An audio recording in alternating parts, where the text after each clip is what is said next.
Good morning. The time is 1:11 a.m. The date is the 4th of September 2019. The day is Wednesday in the Hebrew Ethnology T99 calendar. Wednesday is said to be if the soul lands in a boy, it's Kweku.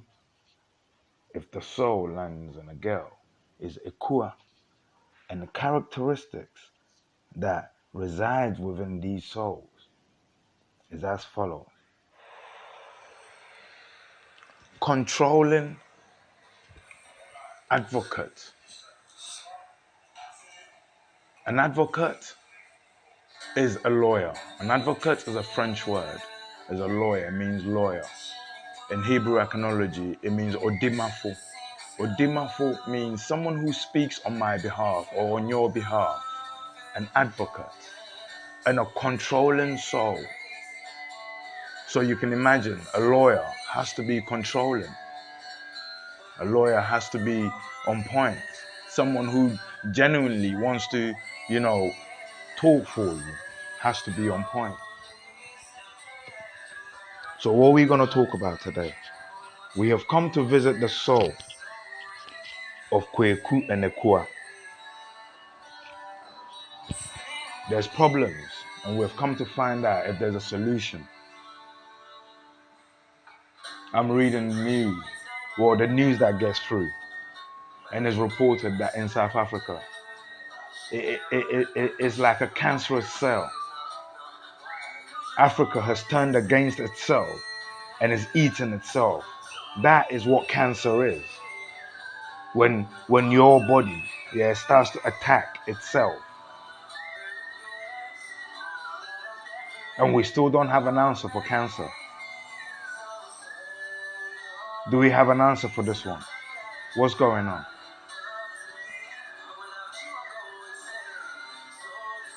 Listen to this. South Africans find themselves disowned from their own land for hundreds of years. For hundreds of years. There's never been, colonization of an European country by an African country in the last 500 years. But when you go to Africa, there are claims which have no documentations of payments to black lands. And South Africa went through this. They fought for their freedom. They were imprisoned for it. Eventually they got their freedom. But they didn't get their freedom from themselves. They got their freedom at the unification of African countries, at the unification of African people, at the unification of black people, at the unification of black and white people. They got their freedom at the unification of the world's, at the world's behest, at the world's cries. So you see South Africa, South Africa. It should be the one place on earth, where everyone is welcomed. But especially it should be the one place on earth where the black man feels safe. Do you know why? Because it's the one place on earth that the black man shouted so hard for that it made the white man who before had been kept in the dark about the plight of Africans and had been kept in the dark about the truth as to what the Africans were really fighting for, heard and stood up and joined the African and joined the black man.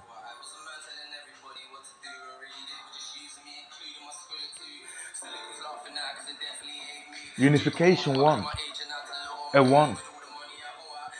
You see, with all that's going on in the world, with all that's going on in the world,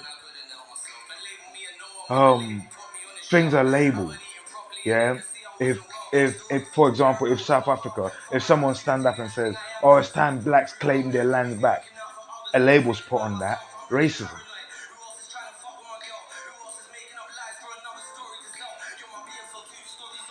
Why?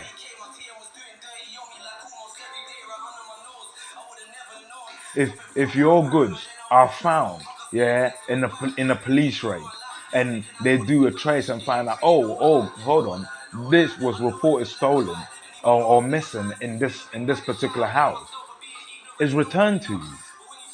That's not racism. That's the law. That's right. But get this, not going deep into that, I want you to understand this. So they got their freedom, but that's all they got. Words to say you no longer have to run around holding your passport. You no longer face the danger of being picked up just for being black on black land in your own land. Now you can roam free a bit. But then they found that's all they had. Their freedom did not come along with what had been taken. It had not come along with the wealth that had been seized.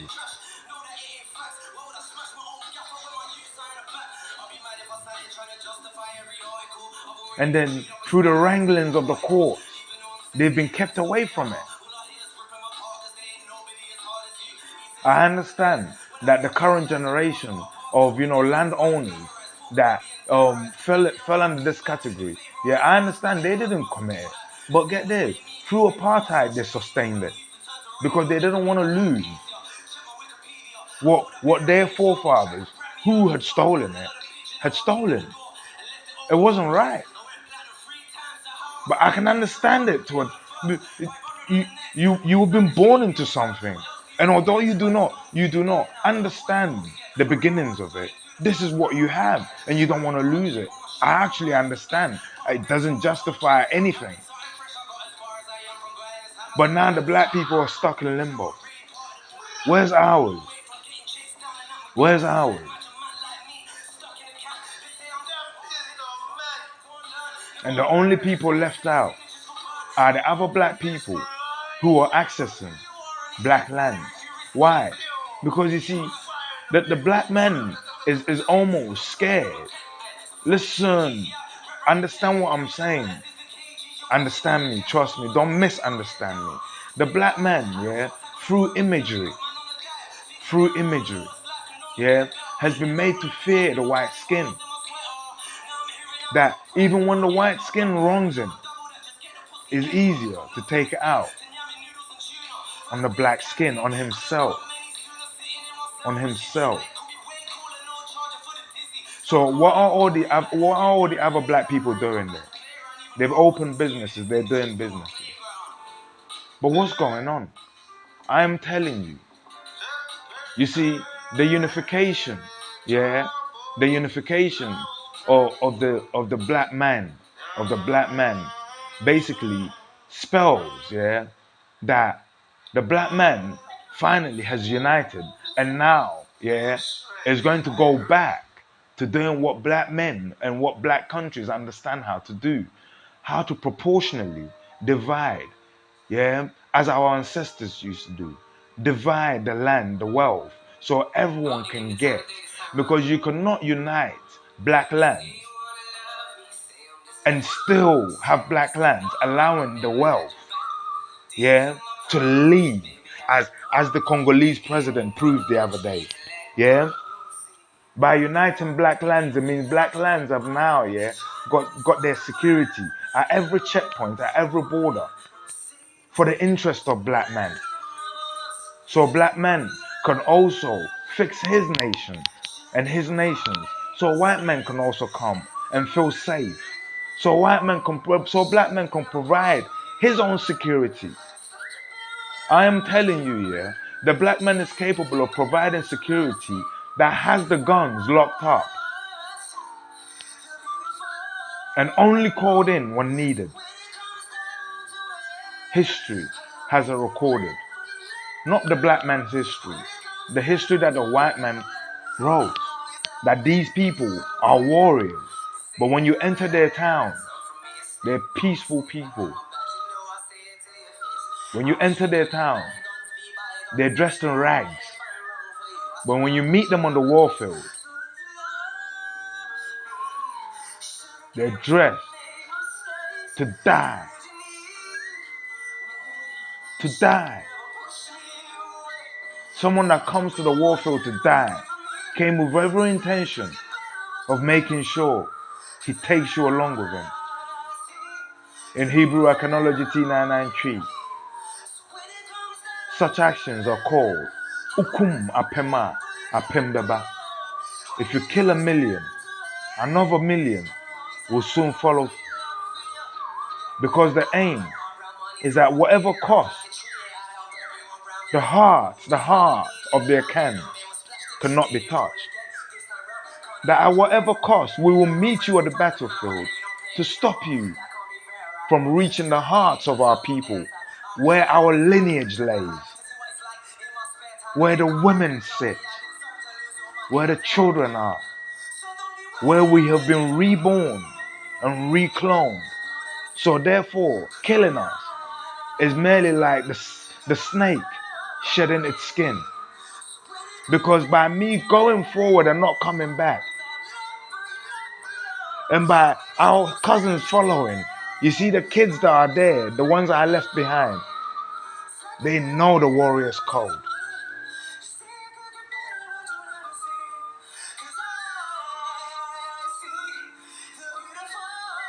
It's so easy to turn black people against black people. It's so easy for the black man to see his brother as the enemy. It's so easy for the black man to destroy his own. Why? We have it all. Listen, people fight because of money. People kill because of money. Yeah? People toss and turn because of money. But we don't print money. Money grows on our soil. Literally.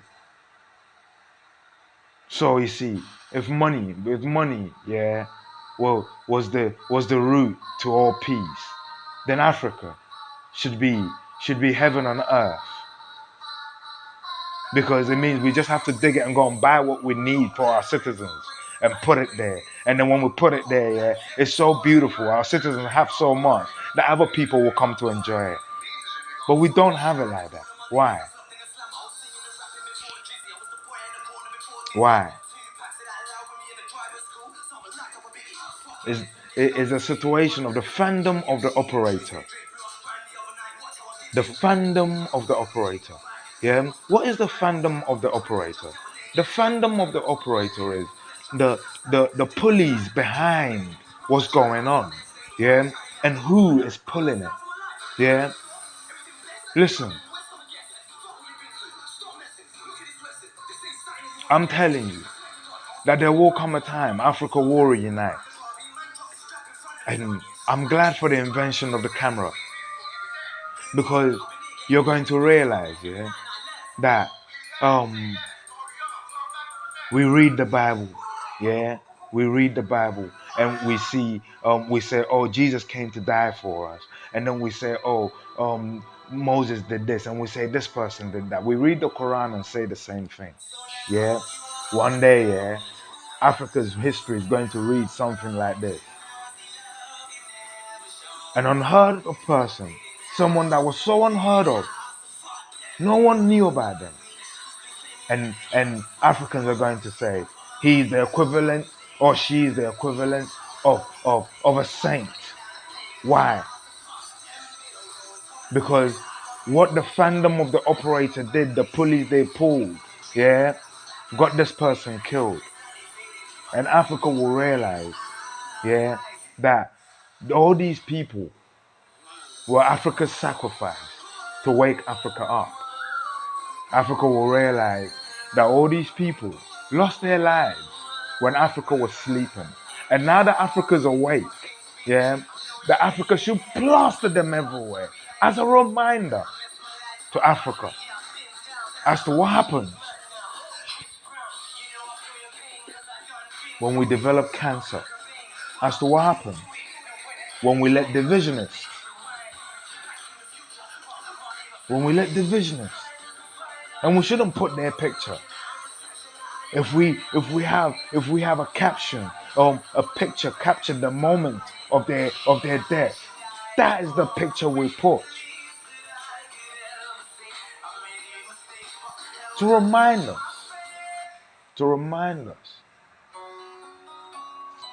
of what division does.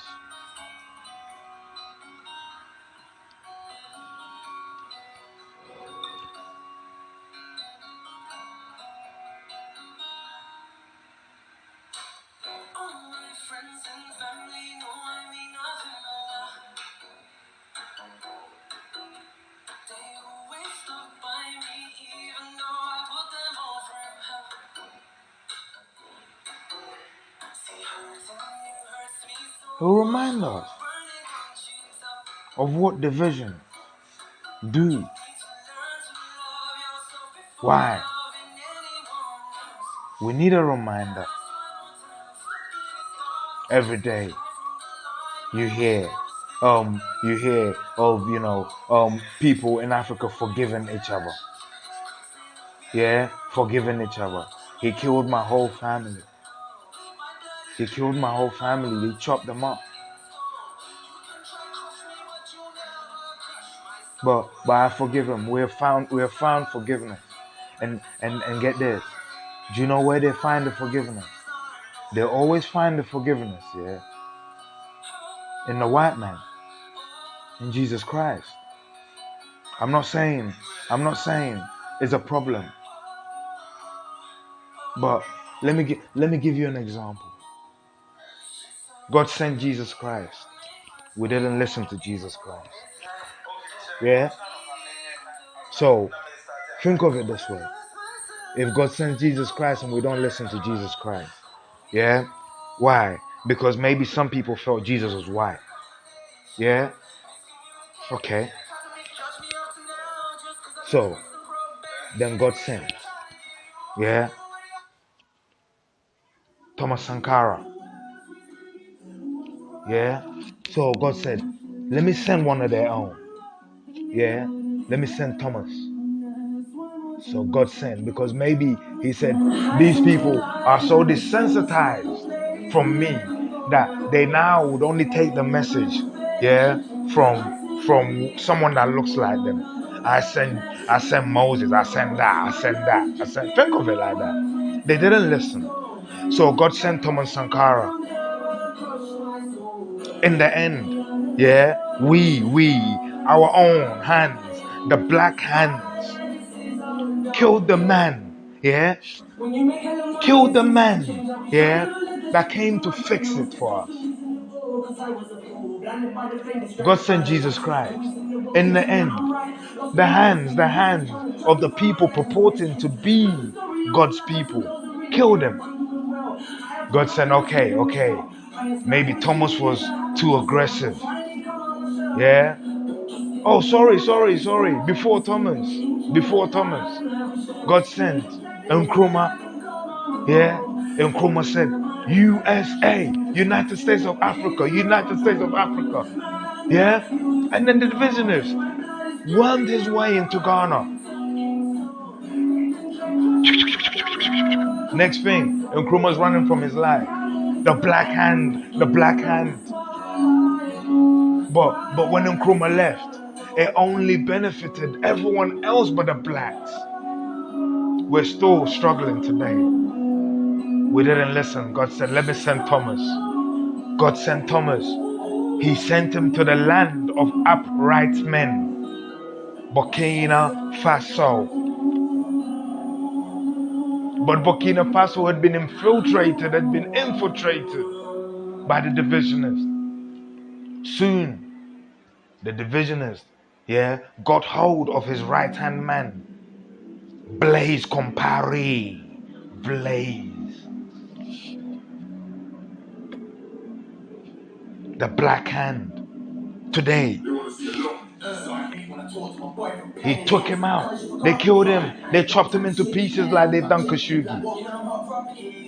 And then they installed their puppet.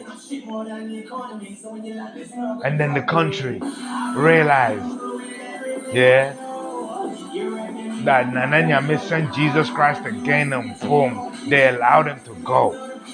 But because he's black, yeah, they didn't want to recognize that. They went to white Jesus and carried on praying. And then Nananya said, okay, let me send a few other people. Send a few other people. Let me send some unknown. Send some unknown. These people are running to their preachers. But when the machetes and the axes come, the preachers are never involved. The preachers are always flown out. The preach. Listen. And then Ananyami said, okay, they're blind to black, and their eyes are open to white Jesus, because they look a color of the skin. They not the message, but the color. So let me send someone who's white again. Then he sent Gaddafi, yeah, and he taught Gaddafi how to turn sand into an oasis, how to turn desert sand into an oasis, yeah. And he showed Gaddafi the beginnings, yeah, of reforesting Africa again, yeah, into making Africa great again. So so Gaddafi wore Africa as a badge. He realized his friend Nkrumah was right. He realized his friend Thomas Sankara was right. He realized, yeah, as whatever picture they paint of him, Idi Amin was right. Whatever happened, Africa needed to govern itself in order to realize its full potential. Whatever the situation, that is what has to happen.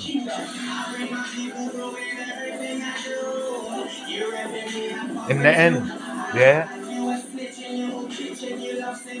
when it came, Gaddafi, yeah, flew out for the Black Hand to come. He told his Arab brothers and sisters, you dogs, you're dogs, you're Kafri, you're dogs, you serve dogs. Then he reached out for the Black Hand of Africa. He reached out. He reached to their hearts. But their hearts had been locked. The cancer was too deep. So he threw money at them. For the sake of money, some went running. But the ones that went running were not the ones that were needed. Propaganda was used. And eventually, the African hand again took up swords. They picked up an upright man, an honest man, a man of great vision, a man that wanted to see Africans, yeah, go to anywhere else on this planet and stand there and go, I am from the great land of Africa, as we once used to do. They took up their swords and they did the most disrespectful thing that can be done to an upright man. To penetrate an upright man up the anus. They did this with a sword.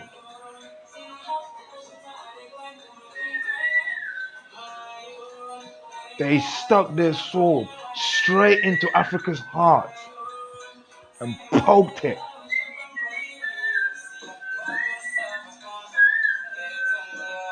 We stood by. And today, we're asking ourselves, why are South Africans attacking us? And today, we're asking ourselves, why are we dying?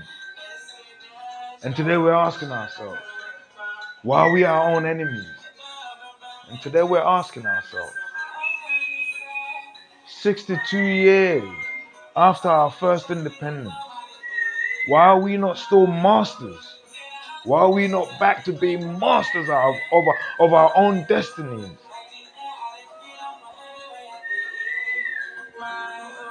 62 years after our first independence,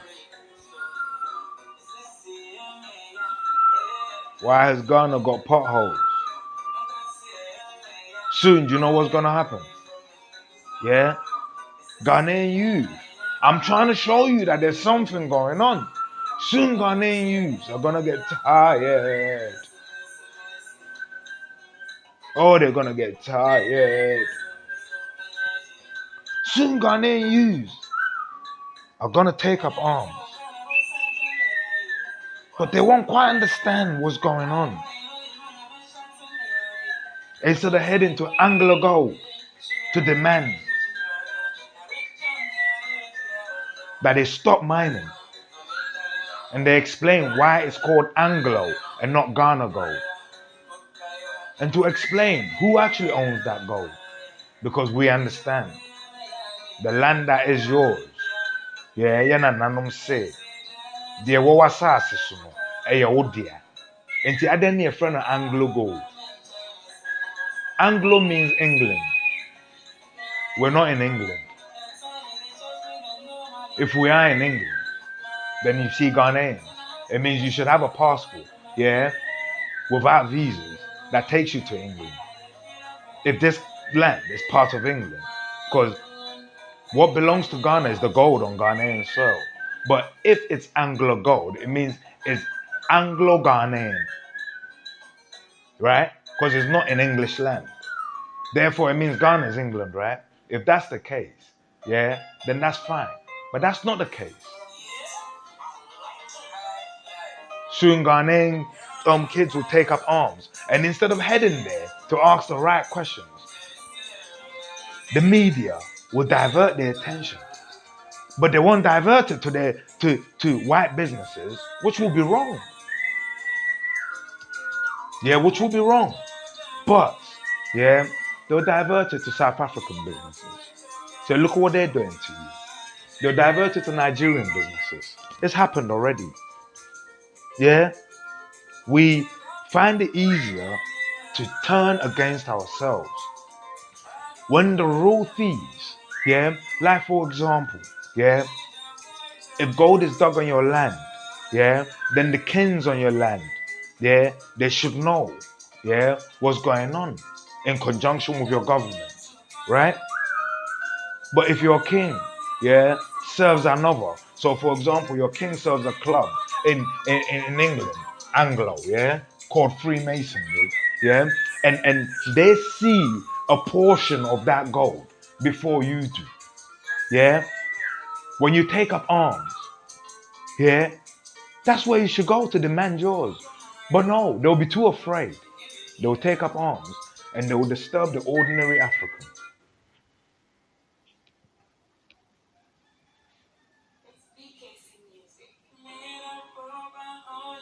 Why? It's easier to hate yourself, isn't it? It's easier to hate yourself.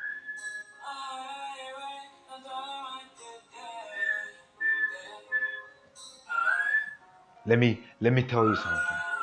You'll be watching YouTube, yeah, and you see Nigeria. Someone has gone and stolen something, and they'll catch the person, and they'll beat the person, and they'll burn the person, yeah. And you see the person dying on fire. Can you imagine that? Begging.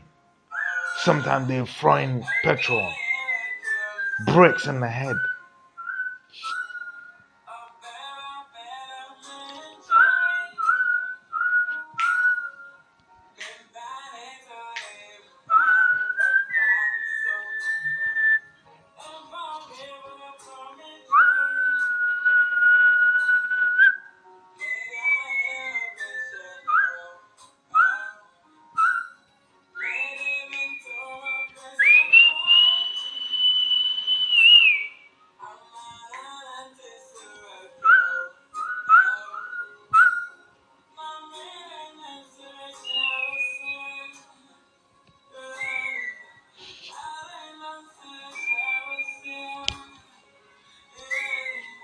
So easy. You see, the other day, a guy had a guy on the floor. He had a machete. And it was as if he was cutting meat. It was as if he was cutting meat. It was that easy. He felt the need, to take the machete. But you see this thief, he probably stole chicken. He probably stole a chicken. But the one that's stealing tons and tons of gold that actually makes a difference to this guy's situation will be the one in power, like the Congolese government. That one will be the one in power. Even after the world community has exposed the severity of his actions, he will still run around his nation. And they will still hail him. Because the clicks and clangs that are in place to protect him will never, they'll kill the case. And then we forget amongst ourselves that the only reason why this guy felt the need to steal a chicken to eat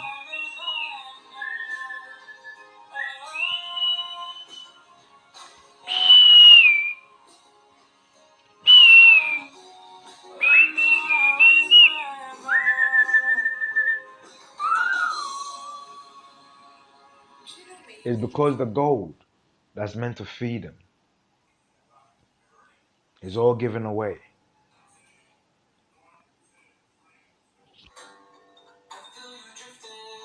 Because the diamonds has all been stolen and put into private accounts.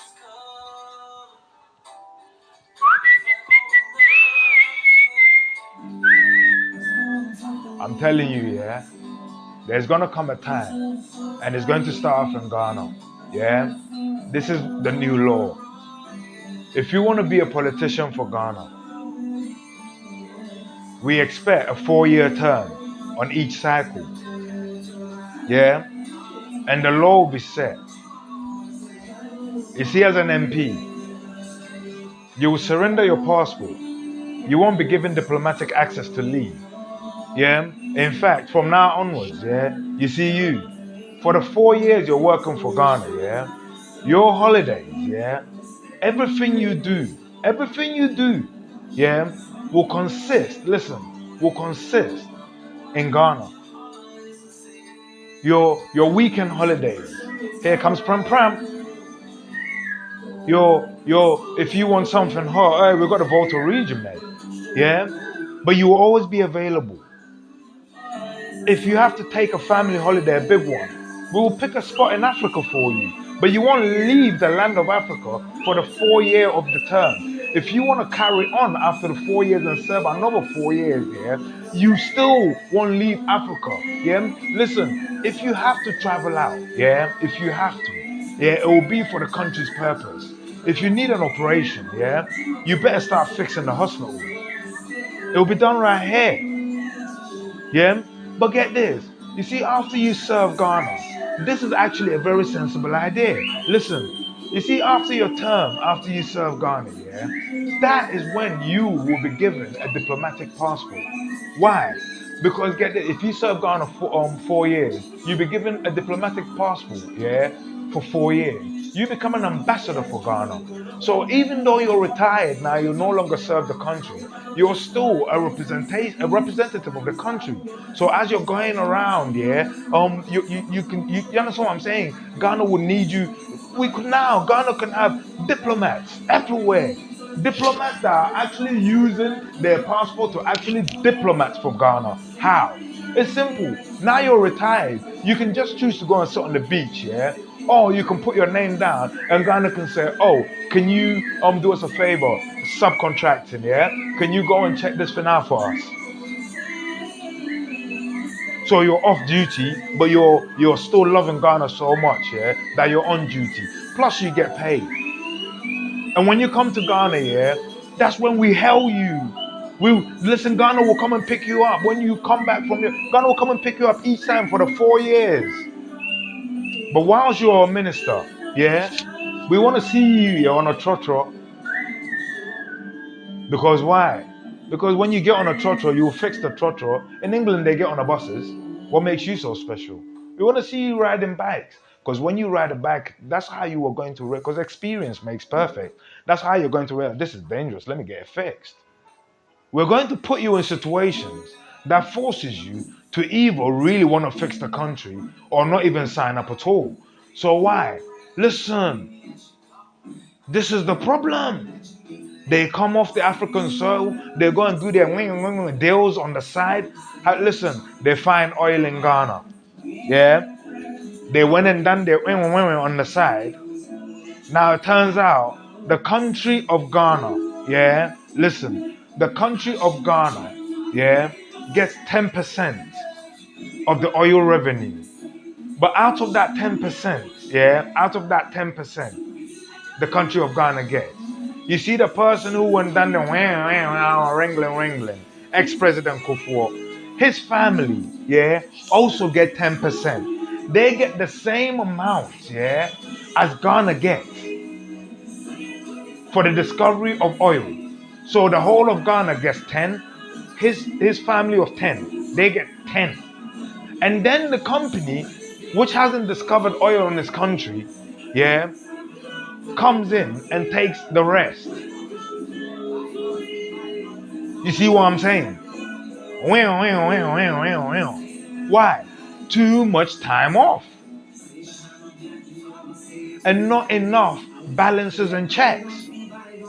All these contracts soon will have to be looked into. Hey, listen. Well, the only way to cancel certain contracts, yeah, is to literally ask the logical question. Think about it. Does it make sense? But you see, this is what you're going to then discover.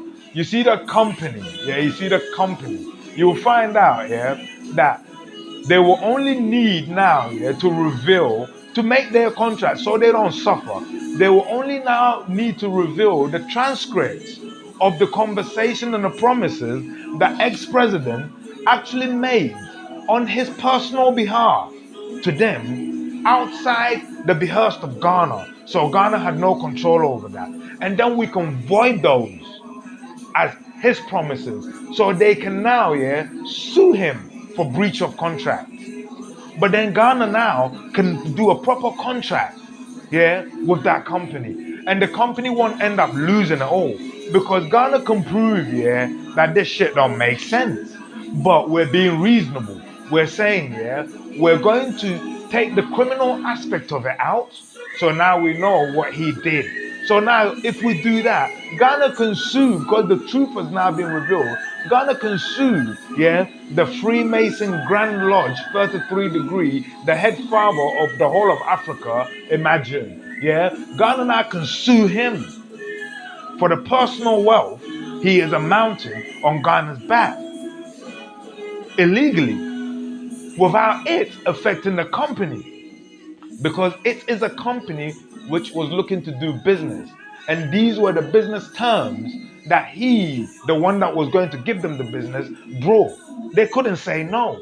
But if we, yeah, can see that the terms, yeah, were against Ghana's code of conduct, then we can save that company a lot of problems by removing the out of conduct, yeah, and saying that's on him. Okay, now we know how he's con Ghana, now you know how he's conned you. Now you are my evidence, my witness, and I am yours, yeah? And we're still business partners. For the better interest of both of us, yeah? Let's go and seek, yeah? Africans do not analyze, so they do not know how to identify their enemies. And your enemy is normally not the white man. Even if the white man is your enemy, let me tell you something, yeah? He's very clever.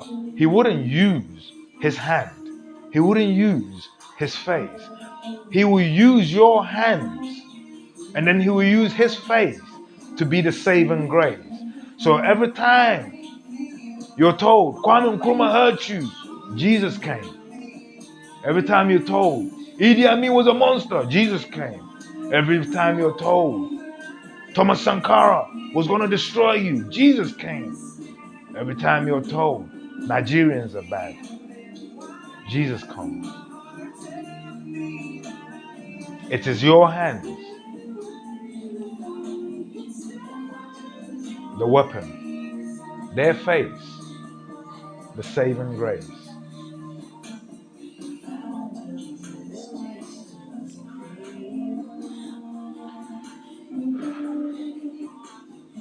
Let me show you, that everything I'm telling you has no racism attached to it. I am Hebrew Akan.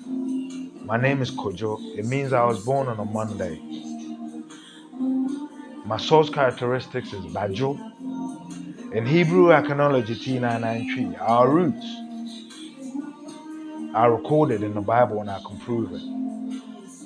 And the children of the Bible cannot be racist. They're humanists.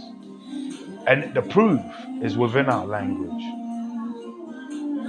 This is what we say life consists of. The word Abba, A-B-B-A, Abba Father. In the Bible, Abba, means the creator, Abba Father. So the Father who created everything. And I put it to you, that with further proof at a later stage, the Abba is actually Hebrew T99 Acanology. It's an abbreviation of what life comprises of in the Hebrew language. And they knew. Let me prove it to you. You see, in Hebrew Acanology T993, this is what they say. All the living things on earth are, or should I say, all the things that comprise earth, water, air, and sun. When these four things, just like my ancestors in Egypt were talking about, when these four things come to a tip, then we have the pyramid of life. When one is missing, you're dead. So they in Egypt represented over pyramid because they're idol worshippers. But Akans are not idol worshippers. So we represent it within the language. That's why we don't build monuments of our beliefs. We're not idol worshippers. But get this, Abba. A-B-B-A, the first A. Edria ni. Edria, is a phonetic word. Edria is a phonetic word. E means A, as in a boy. Dria, the word Dria, is a language of many tongues. So watch. The word Dria means tree, means plant, means planted, to plant. So the action of planting something on the floor, in the ground. The plant itself, So the plant, planting, and planted. Same word, different. So Dria means all those, And Ni, so the tree is the planted Ni. Listen very carefully. It has a surname. The surname is Ni. So this one is called a planted Ni, a Dria Ni. The next one, we're looking for B. It doesn't matter which order, so watch. Bro, Ni. Bro refers to the white man, as in the beginnings of the word brother. But it doesn't mean white, because the word white in Hebrew Acanology is Fita. So bro is actually the name of the first ancestor who gave birth to the white race. And the surname is Ni, meaning the white man and the tree are from the same source. What is the source? Earth, water, air, and sun. The four tips that come together to make up the pyramid of life in Egyptology. Watch. And then we got A, B. We're looking for another B. B.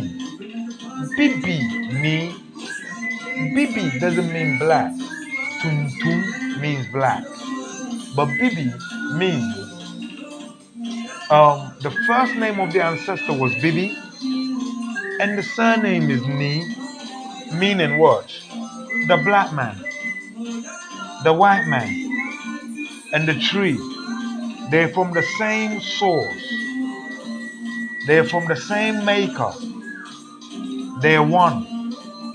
What is the name of that maker? Ni. Okay. We've got A, B, B. We're looking for A. A. A. Abua. But there is no surname. There is no what? Surname. It's just Abua. What does Abua mean? Listen very carefully. Abua is translated into English as animal. But it's wrong because the word animal is actually a derogatory word. Yeah? That's why you can call stupid people animals, because they are of no use to you. Yeah? But you can't actually call a stupid person Abua. I'll show you why in a minute. But why doesn't it have a surname that relates it to the three knees? It's because, get this, the Bible tells you that the human being, yeah, was created, yeah, and God breathed into the human being, yeah. Everything else, yeah, was created, yeah, and then the human being was created. But God took personal interest on the human being. But you see the tree. The tree is a direct relative of the human being. Why? Because it is the trees breathing oxygen out that keeps the air. The trees are the reverse engineered humans that stand still so they can take the best from earth, yeah, and the best from the atmosphere and put it into a fruit for you. So technically when you're eating vegetation, you are eating a variation of yourself. You are eating a brother and a sister.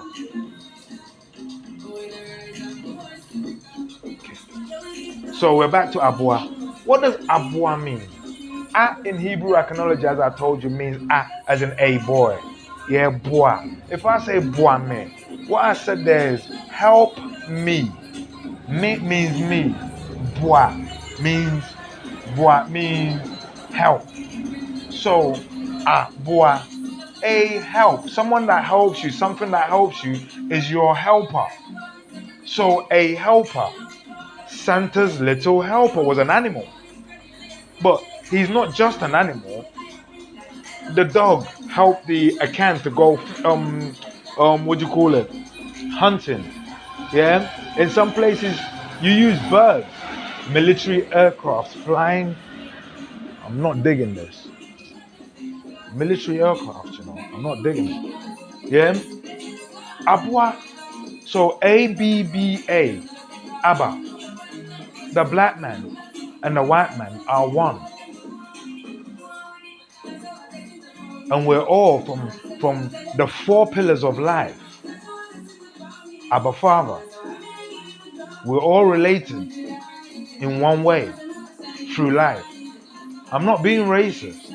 I'm just pointing out to you that the mechanism set into motion, yeah, has been set into motion on the divisions of color, of race. But it is at the point of death you realize, yeah, that it doesn't matter.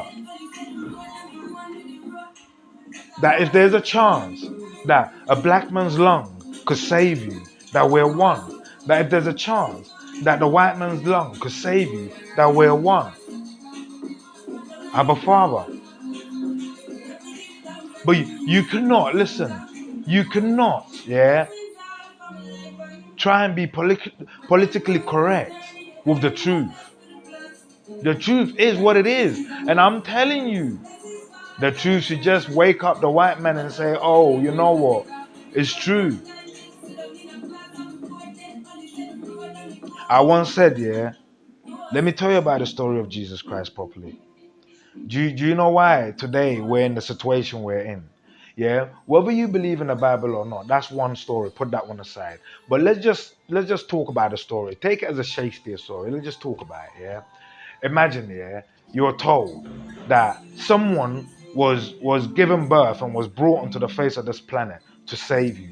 That person came, started talking his truths, and his truths was saving you. And then get this, one day, yeah, the same people that were trying to lead you to the same source of life, yeah, that this person was leading you to, started accusing him of being a liar. So get this, the church started accusing the Son of God of being a liar. So I'm telling you to understand that the church had not always accepted Jesus Christ. So get this. So then they took him in front of Caesar. Caesar is actually at this point an innocent party in all this. Yeah, he has come forcefully and taken over a land that doesn't belong to him, but he's done it semi-peacefully, and now he's ruling over the people, but he still has to please the people. So the priest, yeah, they drag Jesus Christ in front of Caesar and they tell Caesar, yeah, listen, this man is disturbing us. Yeah, he's preaching shit that will stop them from paying tithes. Yeah, so please take care of him. Yeah, but they don't say it that way. They just say kill him, and he said, what for?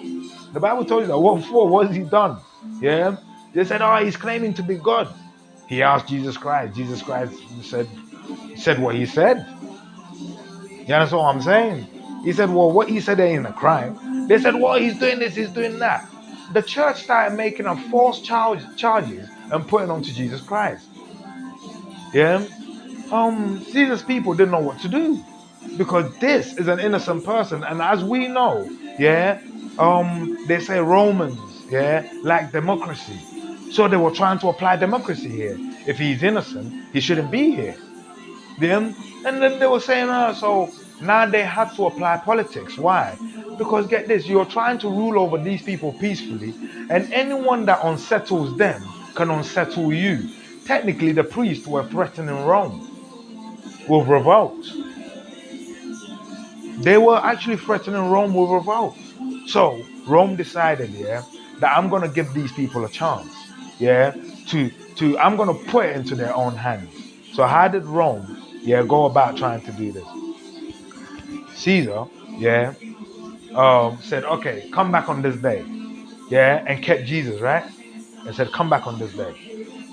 And then he pitched Jesus Christ against, yeah, ISIS basically.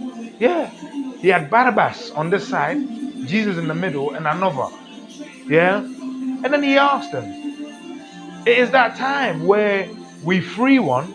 Listen, we free one. Yeah. And yeah, you get to pick one. So he put it back into their hands, the hands of the people. You get to pick one. So should I free Barabbas, the thief, ISIS, the rapist, the murderer, the child molester, yeah, the killer, the tormentor? They said, yes, yes, free him, free ISIS, free him, free ISIS, free him, free Boko Haram, free him, free Al-Qaeda, free him. Caesar waited for them to calm down. And he said, or should I free Jesus, who said that his Father has come, yeah, has sent him, yeah, to help you with the truth? And Caesar put his thumb up. And then the people put their thumbs down and went, no, kill him. But all started with one priest. Yeah, one priest. No, kill him. He's a deformer. He defames the name of God. He defames the name of God. And Caesar went, they have chosen. The person came to speak the truth. The truth doesn't change it for us because the truth was about religion. And the religion, listen, and the religion was theirs. And if the truth had changed their religion, it would only have affected them. Because taxes were the Romans' way of collecting money from the people. Not tithes. So the tithes were only going to affect Yeah, them. But they don't want it to affect them, and if it affects them, they might cause problems. So let me give them what they want. It's their choice. And he is one of theirs. They have chosen to murder the truth. Theirs. That's when Rome said to themselves, this is actually a good formula. The truth stirs up too much shit. The truth can destabilize and dethrone kingdoms. And since these people, yeah, did not accept the one claiming to have been sent to bring the truth from the heavens, why the fuck would they accept it from a normal human being?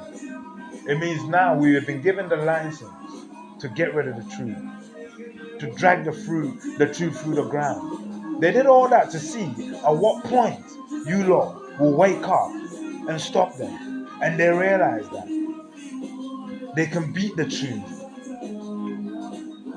They can derag the truth. They can strip the truth. They can spear the truth. They can put thorns or crowns on the truth.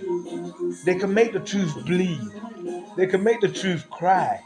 They can break the truth. They can twist the truth. They can kick the truth. They can step on the truth. They can shit on the truth. They can piss on the truth. They can spit on the truth. And then finally, yeah, they can nail the truth to a cross, to laminin 111, and then poke it, and then laugh. And the people will only stand, and some will laugh, and some will rejoice, and some, yeah, will cry. A very few will cry. In the case of Jesus, there was a handful, about 14, including mom, brothers, sisters. In the case of Julian Assange, I don't know how many. In the case of Khashoggi, I know he had wives and he had kids. In the case of Nkrumah, a few. In the case of Thomas Sankara, a few.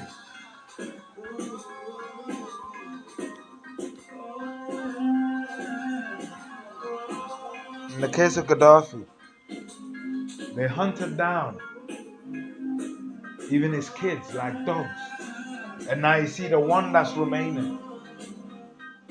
Someone, yeah, has him. And now the doctrine he will come with, it's not his dad's doctrine, it's a controlled doctrine. Unless we take him back, then we reinstall him. And we say, we know your dad's trajectory. We know your dad's trajectory. Your dad's trajectory was to spread like cancer and heal the whole of Africa. So if you deviate from that, it will take you away again. It will give you back to who you went to. You will come back to complete what your dad begun. You have come back to keep your dad alive.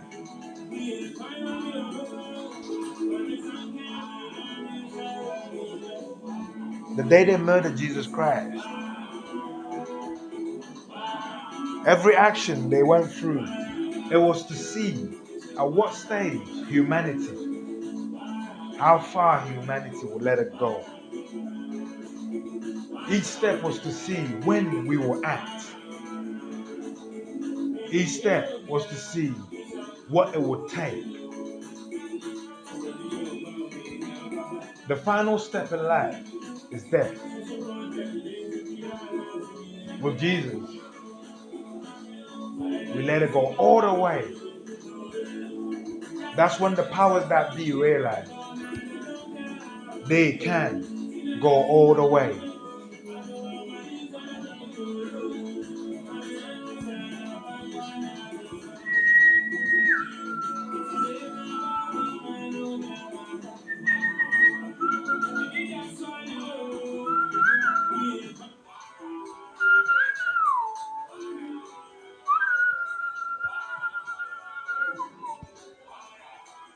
I'm telling you.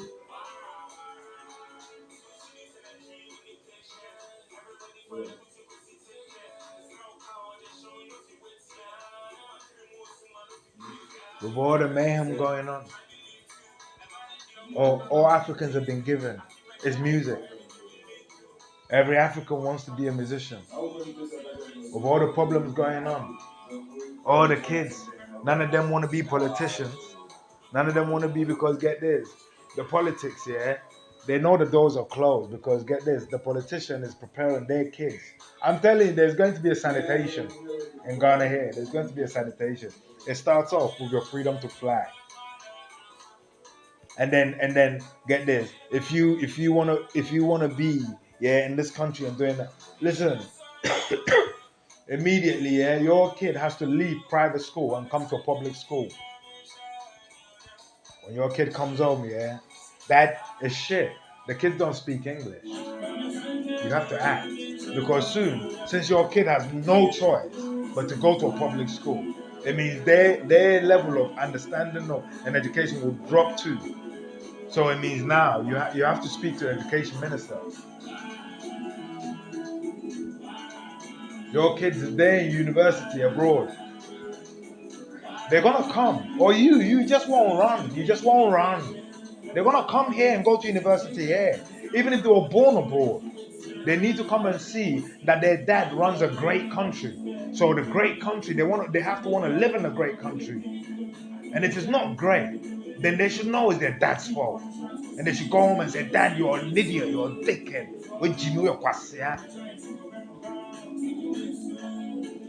Because would it make for America? You took me from America and brought me here. And you're telling me this is the country you run. Yeah? This is the thing you're calling you're a minister of war. You're a minister of jack shit. Now I know you're corrupt. Because look, we've got all the money in America, yeah? And you're telling me when you come and we're riding on nice roads, yeah, you can't see it. Then you come and look, even the road that leads to our house is shit. That you're a dickhead. Yeah, English kids will say that. That you're a dickhead. That you're a dickhead. Ghanaian kids should be saying that. Listen, I was once saying, yeah, I said you can't say aboa. Yeah, I heard someone go, oh, hinini aboa. You're calling, listen, they're saying that because the king is not helpful. The king keeps taking their gold and giving it away. So they wanted to call him an animal. Yeah, and they said aboa. They called him a helper. The one thing they don't want to call him, that's what they called him. You should call him kwasia. Let me tell you. You see kwasia, Hebrew language, there's no insults in it. Let me prove it to you. You see kwasia. You see kwasia. The word for slave is kwa, so a slave. So the word for slave is actually what? Kwa. Because the word is a sentence. Kwa.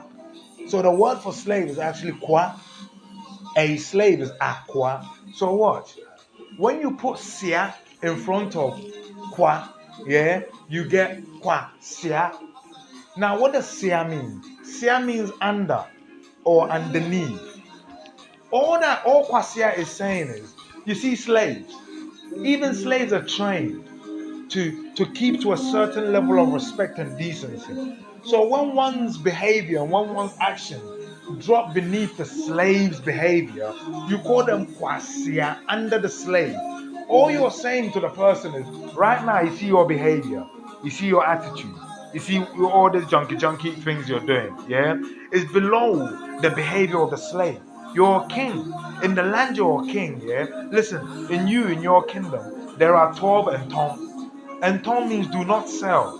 Each tribe is called Nton, and each tribe is meant to serve underneath you. That actually makes you an emperor. Why? The Akan kingdom is an emperor.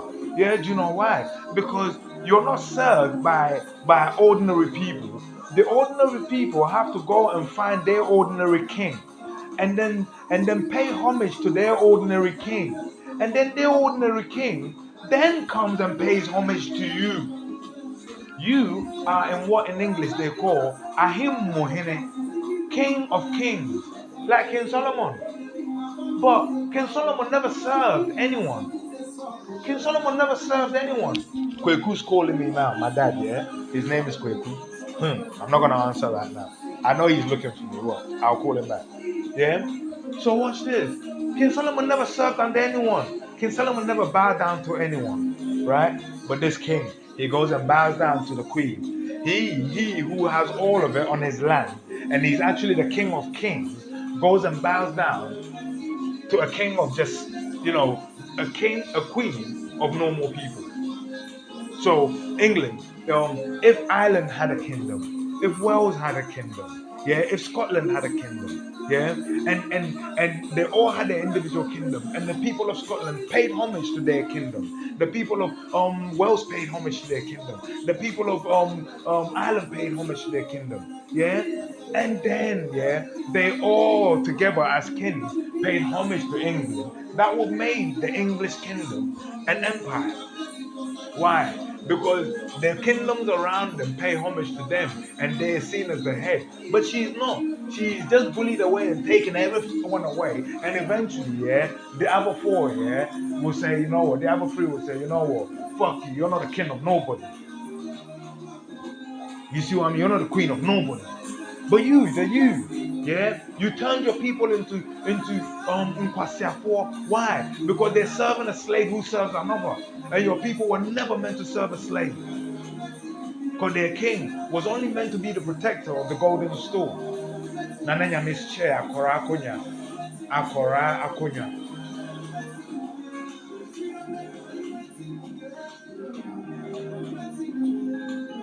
In Hebrew Archaeology T993, the coffin.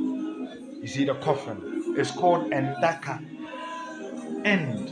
The word end. E-N-D. Let's say, and the word AKA. Endaka. Yeah, but that's not how you spell it. It's N-K-A. No, N-D-A-K-A. But the end is stuck. Let me explain it. Yeah? We're dealing with coffin. We're dealing with death. And that means do not sleep. Do not sleep. And that means do not demand. Ka means stuck. And ka means death. So what does endaka actually mean? Do not sleep at this point, as you will be stuck. Or sleep that you're stuck in. Why? Because that's what death is. The sleep you don't wake up from. The sleep you find yourself stuck in. But the word stuck is very important. Why? Because it is your physical body that is stuck. But we believe in okura. Okun means your fight or your war. Ra is the word for soul. Okura, your fighting soul, your warring soul. That is still alive. And it carries on. But your body is stuck. Why? Because your body was produced from this earth. And thus, when you're dead, the earth has to take it back. But your soul was given to you on the 6th day by Nananyame. So Nananyame calls that back. Now you should say you're going to be judged. That's up to you.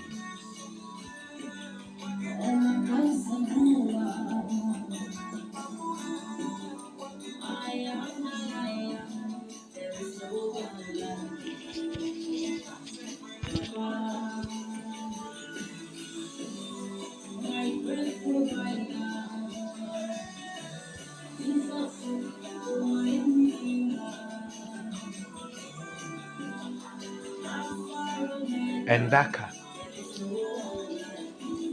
The second translation is, do not demand debt at this point. Why? Because you see, debt. A debt is the act of life, right? Debt. Accumulating debt is one of the acts, one of the things we do whilst we have life, physical life. So once that physical life has ended, technically speaking, All we did in the physical realm has also ended. Therefore, the ones we owe debt to should not demand their debt from the stuck one. Why? Because we believe when you demand, yeah, from the dead, then you're only demanding from the living part of them, which is the soul. Therefore, you, by saying fucking cunt owes me, have stopped a soul from its journey, from continuing. But whatever you believe in, the soul knows the truth. So the soul, now stuck in the soul realm, unable to carry on a journey and continuing to find its path, has to seek the help of the creator. So you could say, in other words, the soul has to pray. So the soul starts to pray. Oh, Nanenyame, in the soul world, I've got access to everything. Yeah, I made a mistake on earth. Yeah, I didn't pay my man his money, and now he's endaka in it. He's demanding debt. Yeah, so Nanenyame, I'm begging you, yeah. Listen, yeah. This is a legal prayer, Nanenyame. He wants his money, he wants his goods. So Nanenyame, just send him here somehow so I can give him everything he wants. Because in the soul realm, everything's here only is useless. So this soul is bow down praying. And it's a good prayer. Why? Because Christians go to church and they pray to Nanenyame under the pyramid roof. Yeah, and then they say, Nanenyame, help me pay my debts. It's a physical prayer when they were alive. It's a prayer that can carry on if the debt is still being demanded when they're dead. Muslims go to a mosque and pray under the pyramid roof for Nanenyame, for Allah, yeah, to bless them and shine on them and give them money to settle their debts. Yeah. It's a physical prayer when they're alive. It carries on when they're dead. Only when they're dead and the soul knows the right prayer. Yeah? Okay. Hindus, everyone does the same. So now you're a debt collector and 1,000 people owe you, but get this, it just so happens they're so scared of you. They're all going to one plane. And even the pilot found out, yeah, that he owed you too and got scared and crashed the plane. And then you went, them cunts, they owe me. You won't last a second. You won't last another second after that. People will call it a heart attack. No. It's the soul's prayer. Unification of Africa is actually the unification of the world. I promise you. It's the unification of all races. Because Africa is the only place on the face of this planet where the white man is born and the black man is also born to the land. Why? The white man is no stranger. There are black families out there that have white babies in there. Why? Because we all originated from one tree.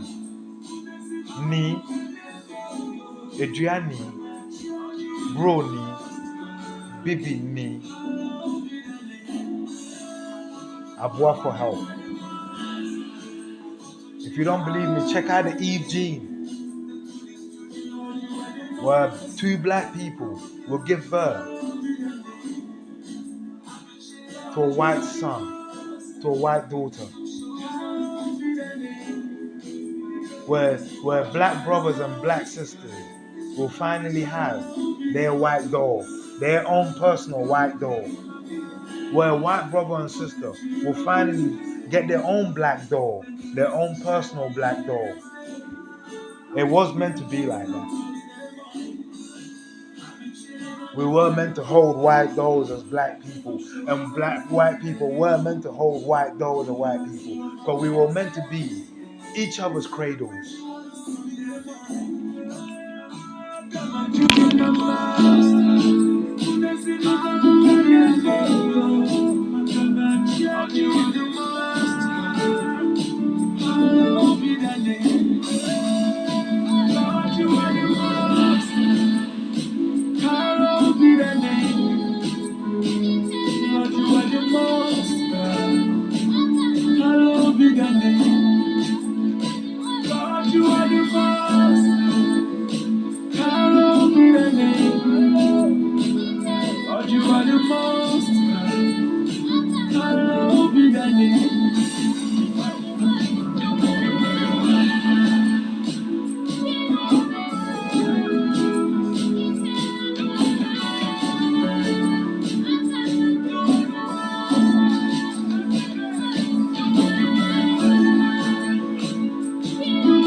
the cradle of life.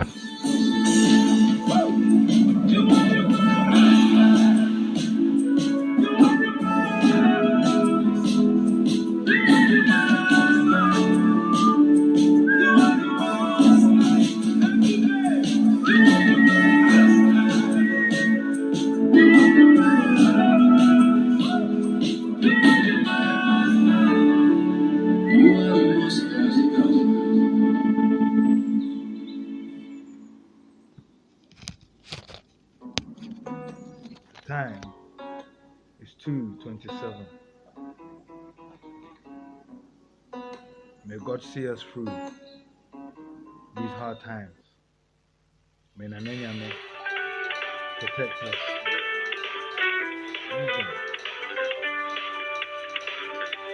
Okay, stay. Hello? Right. Yo. Sisi huna me to electricity about sisi operation e ko diska. Oh, okay. Nananyame ayadom. Me do sisi ya. Okay, adom nkan yentem. Me do sisi ya. Oh, meba. Me dware ba no. Okay, yenko.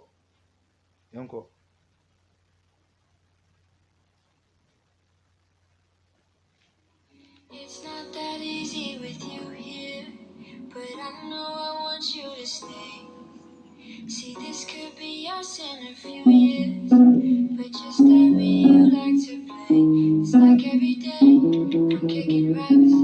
I could fly away, but you got me at a complete stop. How do you manage to keep me going? Somehow you keep me from going. I need to jump in the shower quick. Stay. Yeah, because we're going now, See, innit? this could be us in a few years, but just the way you like to I think that's why my dad play. was It's calling like me. every day I'm kicking back. I should have answered, shouldn't I? Fly away, but you Nah, it's for money.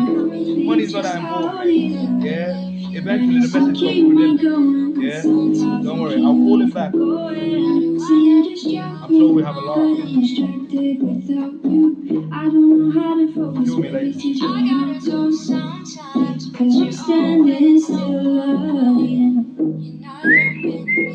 And if you love me, just like the way that I love you, I wouldn't mind a little comforting from you. But I let you in my for you. And I gotta go sometimes, but you're always on my mind. I lost sleep just thinking of you. To put me higher, I need to wake up. I need me some love. Now give it to me. 'Cause everywhere you go, I'll fall asleep. I'll give you all of me, give me all of you. Now I'm running late, and I'm not a coffee drinker, but I lost sleep just thinking of you. Only I need to wake up. I need me some love. Now give it to me, 'cause everywhere you go, I'll follow you. I'll give you all of me, give me all of you. I gotta go sometimes, but you're always on my mind. See, you distract me, but I'm distracted without you. I don't know how to focus, baby. I gotta go sometimes, 'cause I'm standing still. Because if you love me, just like the way that I love you, I wouldn't mind a little comfort from you. But why do I let you in my no, you're not helping me. I gotta go sometimes, but you're always on my mind. You're not helping me, babe. You're not helping me, babe. But I fall hopelessly for you, for you. You're not helping me, babe. You're not helping me, babe. But I fall At some point, the hopelessly time for is you, 1, 2, 3, for 1. you. So at some point, the time is going to be 1, 2, 3, 4. But we're going to have a shower. You know, one thing I So the realized time in is this 1, life, 2, 3, 2. even if you're not precious to anyone in this life, you're precious to the Creator. So you have to treat yourself like the Creator treats himself. You have to treat your environment like the Creator treats his or her environment. Why? Let's take the ideology of heaven. Yeah? Let's take the ideology of heaven and hell. Watch this. The ideology of heaven is you're good. Yeah? And then you go to heaven. And when you go to heaven from that moment, you never, listen carefully, you never have to work again. That's the ideology of heaven. That you never have to work again. From this moment on, everything is given to you. Everything is given to you. Every door is open for you. All your desires, all your capabilities are open to you. Everything you are is at your feet. The idea of heaven is you get all this just because you were good once. You keep getting. The idea of hell is simple. Where you're being given in heaven, in hell, yeah, you have to give. You have to give. You understand what I'm saying? You have to give everything you are. Everything you are. But in heaven, everything you are is given to you. So when you open your heart to someone, 1, 2, 3, 4 p.m. when you open your heart, and when you don't wait for them to tell you what their problems are, you don't wait for them to tell you how they're feeling. Yeah, you don't wait for them to tell you what they need. Yeah, and you can just see it. You can just feel it, and because you can see it, and because you can feel 1, it, 2, you act 3 on it. hours. 1, 2, 3 You act on it hours. as best as you can. And then you see that person brighten up again. You 1, see 2, that 3, person 4 happy again. time. And 1, then you 2, see the 3 kindness you've done to this person. 3 All of a hours. sudden has turned against you. So hold on. 1, What do you do? 2, 3, 4 hours. 1, 2, You 3, defy 4 the laws of hours. gravity 1 hour, and take back what you 23 gave minutes and out of 47 anger. seconds. Or do you just close back your heart? Do you just close it back and protect it again? I advise you to simply just close it and protect it.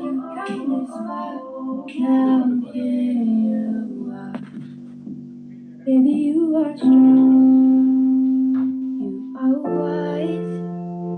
1, You 2, are wise 3, beyond 5. 1,000 reasons why. And you can be perfect, baby. 'Cause nobody's perfect, darling. But no, there's nobody in the world like you.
Good morning and good afternoon. My name is Kojo.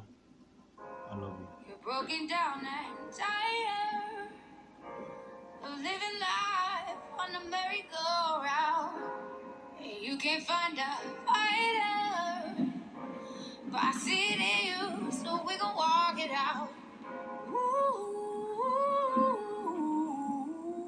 mountain, we gon' walk it out. And mountain, and I'll rise like the day. I'll rise up, I'll rise unafraid. I'll rise up, and walking down the times again. I'm living life on the merry-go-round. You can't find a but I see it in you, so we can walk it out. And I'll do it 1,000 times again. We gon' walk it out.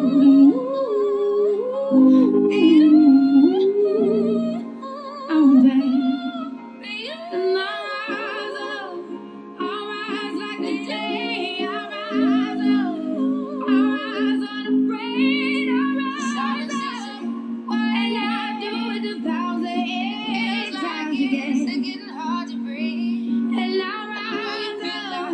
I'll like the waves. I'll rise up. Take the world to the edge. I'll rise up.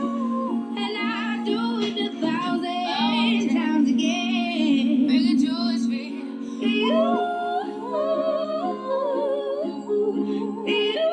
Mountain. And I'll rise up. I'll rise like the day. I'll rise up. I'll rise unafraid. I'll rise up. And the silence is in the way. It feels like it's getting hard to breathe. I know you feel like dying, but I promise we will take the world to his feet.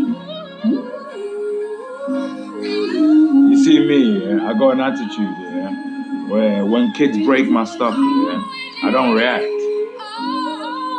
Or even when I scratch my things or break my things, I don't really react.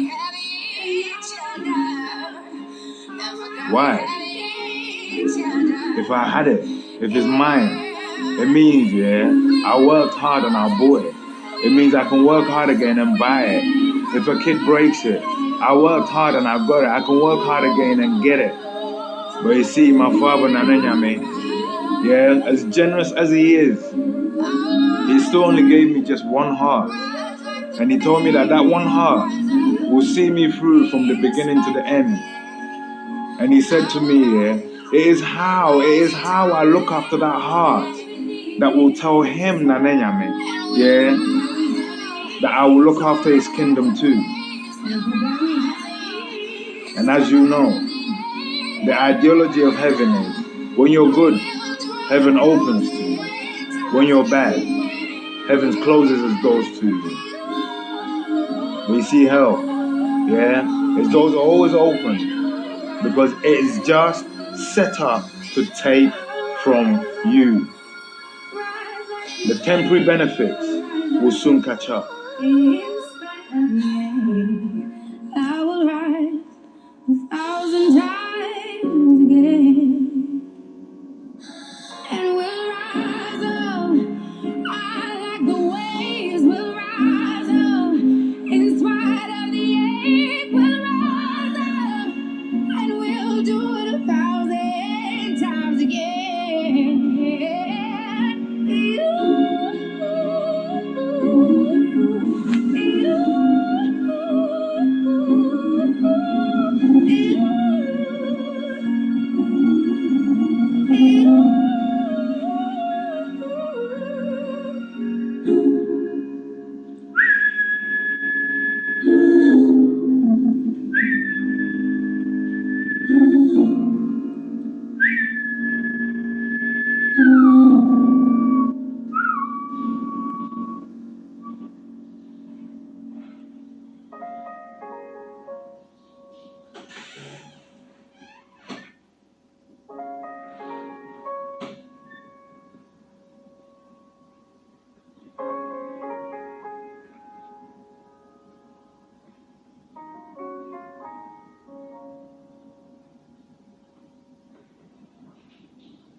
jealous of the rain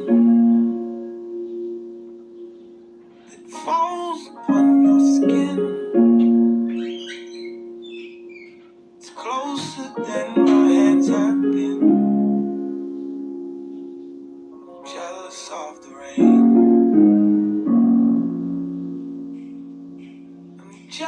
I'm jealous of the rain that falls upon your skin. It's closer than my hands have been. Oh, I'm jealous of the rain.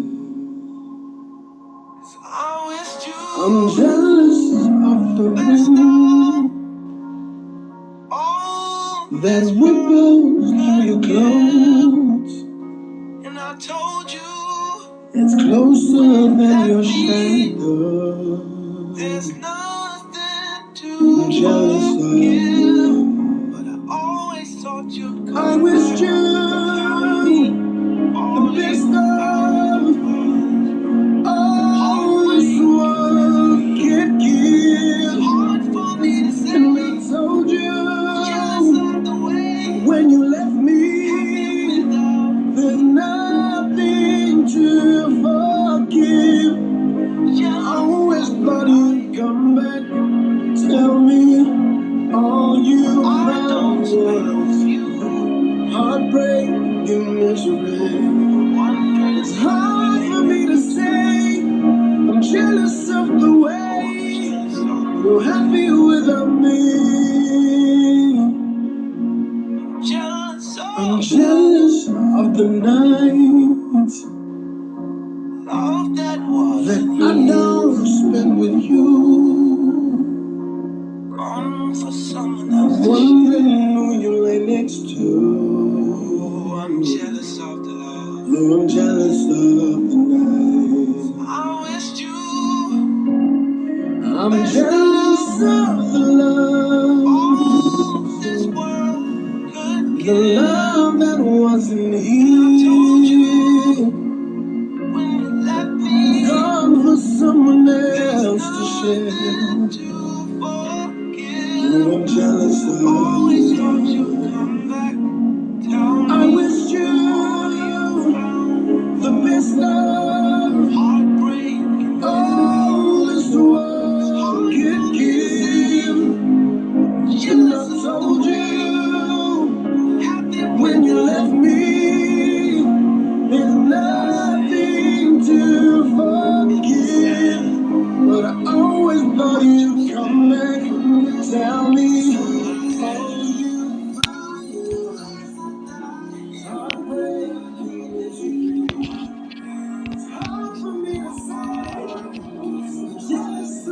In Hebrew Iconology T993, we have a system of writing called Edinkra. Edin means the names, and Kra means the warring souls. So the names of the warring souls. It is also the writings of the souls. In English, you will call them hieroglyphics.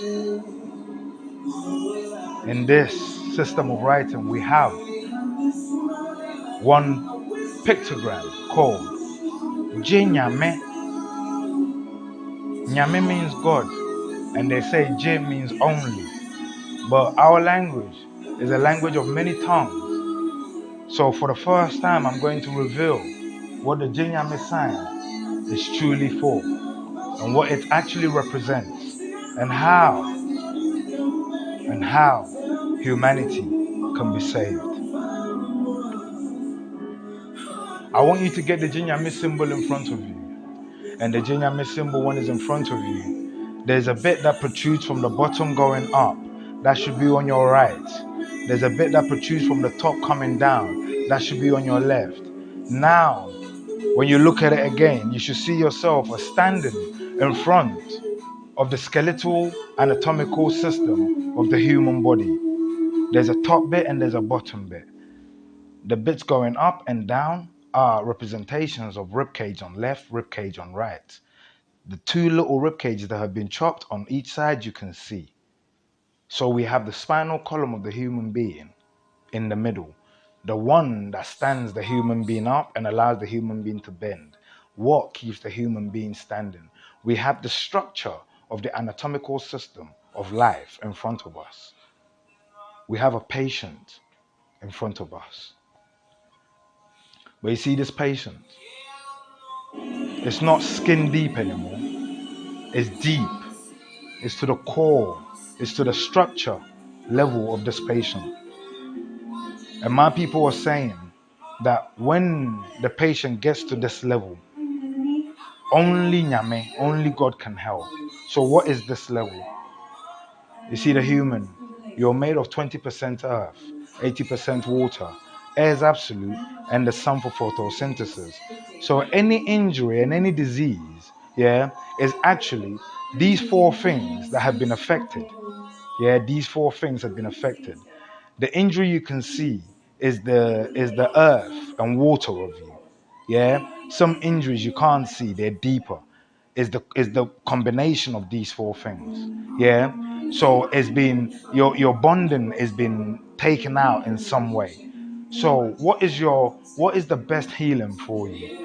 The best healing is to introduce you back to yourself. And who are you? 20% earth, 80% water, air is absolute, and the sun.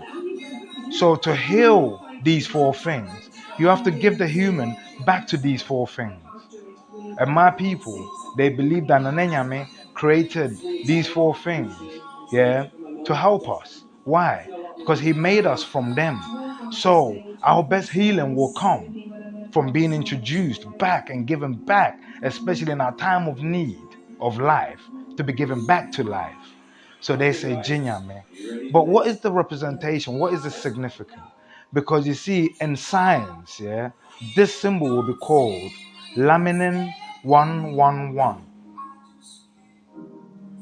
It is the finest point of distillation of these four elements at the core of the human, which is the spinal column. And it is distributed through the rib cages, all the way up your spinal column, all the way to your brain and onto the rest of your body. What is the significance of laminin 111? Laminin 111 is the glue that bonds life together. What is life? It is the glue that bonds 20% earth to 80% water to absolute air to sun. It is the glue that bonds these four volatile energies together. So when you're ill, your best healing, is to produce, this glue, because it's self-regenerating. It is the pool of life. It is the pool that has the finest distillation of all these four elements that make up you in there. So your best healing is to get that for you. But the human can only distill to a certain level. And you see laminin 111, it runs up the spinal column like Jesus Christ was hanged up in a cross. Through the arms, like Jesus Christ was hanged on a cross. Okay. Only my people are true, so they represent exactly what it is, the human. So it means your healing needs to be at that deep level. But what does that mean? It means natural earth, distilled, so it can be fast reacting to your injury. Natural water, distilled, but natural, under the four elements, so it can get to it faster. Natural air, so carbon dioxide free. Because it's the energy that powers everything, that kills, that makes your antibodies get up and say, Wagwan G. You get me? And natural sun. Why? Because sun has growth hormones. Growth, the word growth talks of regeneration. So if you're injured, then you need to be regenerated. You need to be introduced to all four. And my people are saying, once you have done this, then the only thing left, is if God wants to receive this person, Jinyame. So now let's translate the name properly. The word J has many understandings, so watch. J means get, receive, take, only, accept, accept. Nyame for now means God. So the name of this Edinkra is Get nyame, get God. Receive nyame, receive God. Take nyame, take God. Only nyame, only God. Uncle Prince, maybe I say, yeah. Hold on.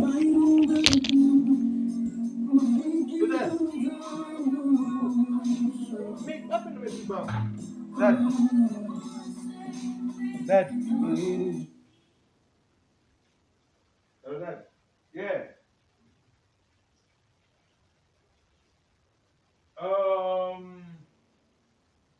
That meaning the can what make us anyway. Need now there's 700, 800. Okay, that would have meet here.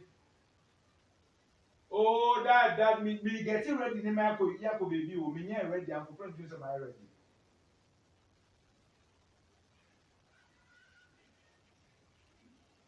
Yeah.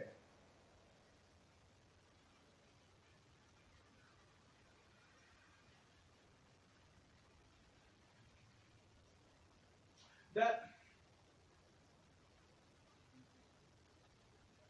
Uncle Prince. Yeah. Gentlemen, get ready.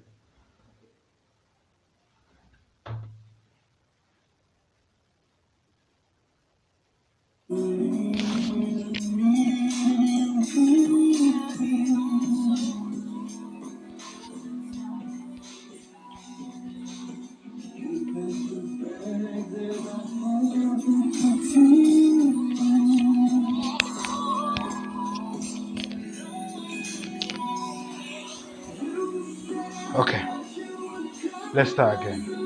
J equals get, receive, take, only, accept, Nyame, God. Get Nyame, get God. Receive Nyame, receive God. Take Nyame, take God. Only Nyame, only God. Accept Nyame, accept God. Accept Nyame, accept God. So what is the translation? Yeah. Once the human gets to this point, yeah, only Jinyame can save. And how do they prove this? This is a case of the chippings the carver took away. Watch. You see the two ribs that are cut on both sides? Watch that empty space. Because my people believe that Nyame lives in the elements at the point of distillation. Yeah? So at the origin of life. So we have to distill life to a molecular level so fine. The laminin 111. The laminin Father, the Son, and the Holy Spirit. And there we will find God sat there.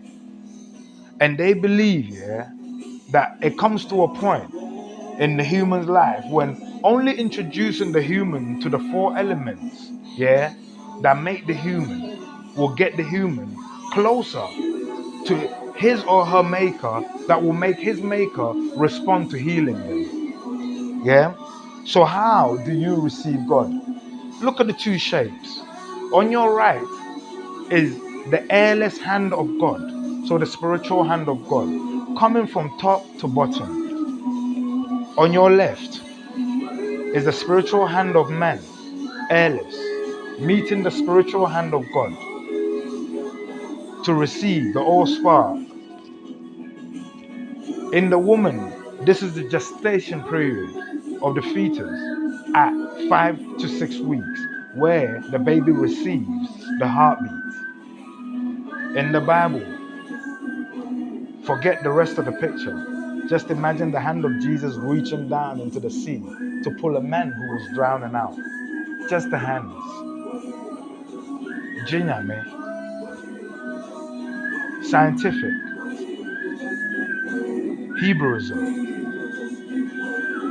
It lives within us.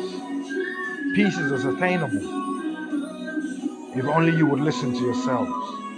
And it won't be peace for just you. It'll be peace for all. Jinyame Ampa.